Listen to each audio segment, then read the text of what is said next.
So I think the loss of normal means, though, if you're a caregiver and you've always been active in your social activities, or a lot of caregivers have to work, so they have to figure out how to stay employed, but at the same time being a caregiver for their loved ones. So that can be a tremendous demand on that caregiver, just the stress of trying to coordinate their own employment plus taking care of their loved one. But even, let's just say they're unemployed and they can devote 100% of their time to their loved one. A lot may be involved in that. So patients may have feeding tubes, so I got to figure out how to cleanse this feeding tube and feed my parent or my loved one. I have to bathe and clean them up,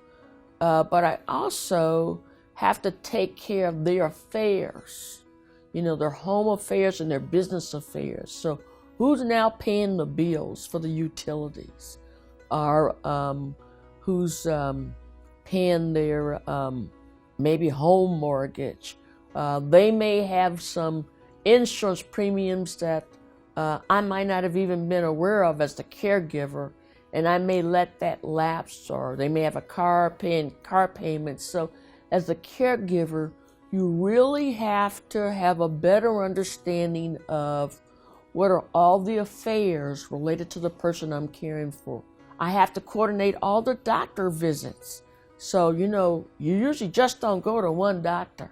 So you may have multiple doctors, and there may be multiple things that are going on with those doctors. I gotta make sure that the medications stay correct and they're getting appropriately. And then sometimes, your loved ones get frustrated, okay? They don't like that sense of helplessness. They don't like to lose their independence. And so some days, they may not be in a good mood. They may just be moody. And no, I don't want to eat this. I don't want to be bothered today. And no, you're not going to bathe me. And no, I'm not going to take my medications.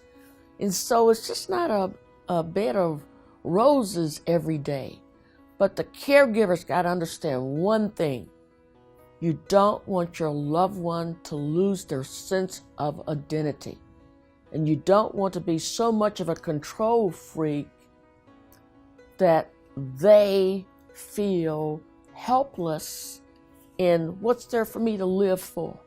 I'm going to be depressed because I can't do my other activities. So it was always very important for me that when I was paying bills for my father, I made sure that I went over the bills with him to say, Dad, is this correct? Does this bill look like it's out of the normal or whatever in JS?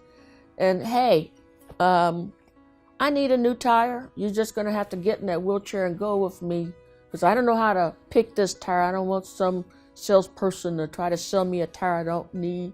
So you got to make sure you're continuing to build in their sense of who they are. And, most of our loved ones, they're bright folks. They're smart. Otherwise, we wouldn't have survived. In this day and age, if they didn't take care of us. So we have to realize that we're more like colleagues. I treat him sort of like a colleague. He's my peer. So he's not the child I'm taking care of. So I think that's so important in these relationships.